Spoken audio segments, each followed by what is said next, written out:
What's up, you guys? So I'm making a video because I want to talk about this. I get this question a lot, and it's something very personal to me. So, I have 3 kids, family. My wife is a full-time entrepreneur as well as me.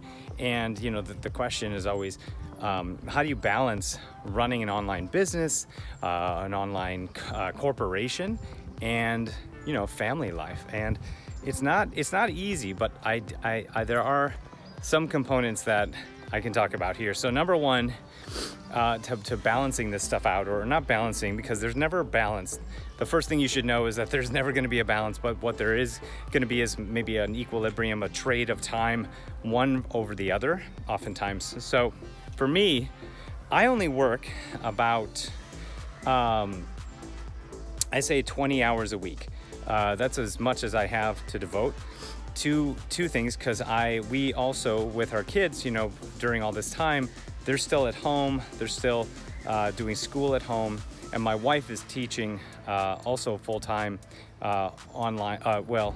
She teaches Pilates, and so she's working on her stuff, right? So we both have our own businesses. So the challenge is, how do I get everything I want to get into in 20 hours, or sometimes less? So number one, basically schedule everything.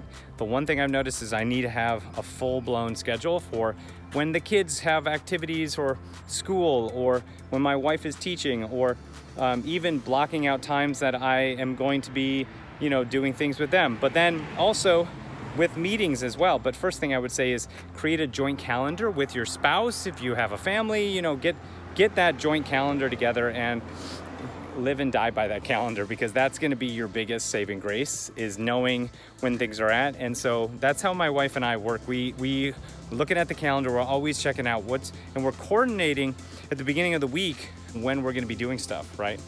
The other thing, okay, so schedule yourself. And the other thing is, if you have you're building an online team, team is the most important thing. If you can have a good online team, that's going to be the most important thing. So one thing I would say is if you're just starting out, you need a Swiss Army knife person. This is the type of person that can basically do anything, from funnel building to marketing to copy to basically everything you need to run your business, right? If you don't have somebody like that, you need to hire somebody like that.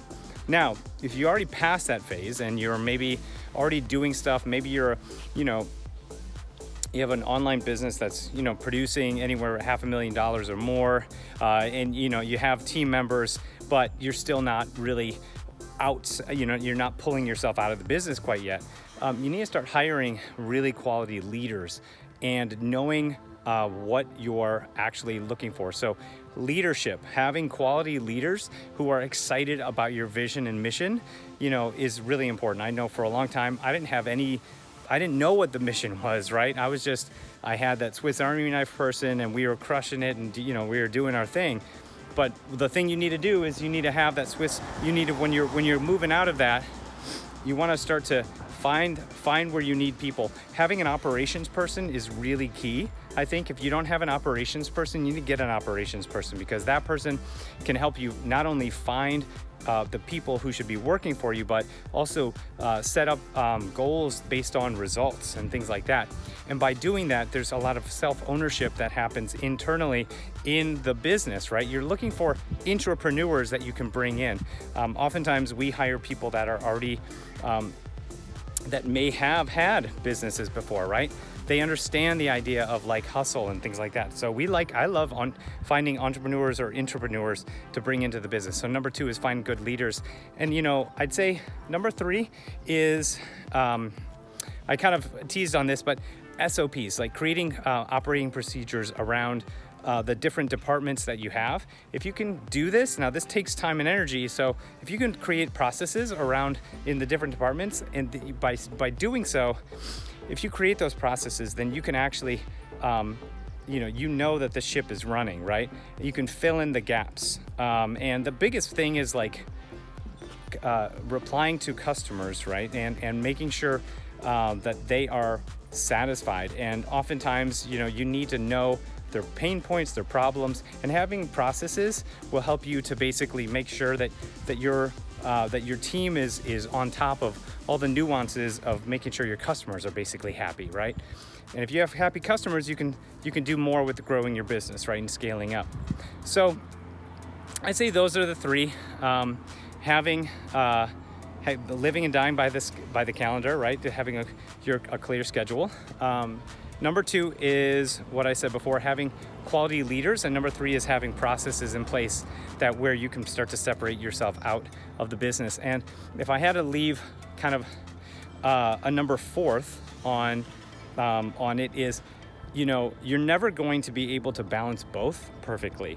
You need to be able to allow yourself to devote time and energy to one in full focus effect, and the other in full focus effect. So make sure you give quality time to each one, okay? Like when you're in your office and if your kids are running around, close your door and say, like, this is daddy or mommy's time to actually, get a lot of focused work done, right? So you almost like demand that when you are in that place of work, that you are ultra focused on the high level actions that you're really good at, that you can control, right? If during that time you're spaced out, you're not sure what you're supposed to be working on, that's not good. That's why you have to have a team that's saying, oh, when you have time and freedom, this is what you're devoting that time and freedom on, right?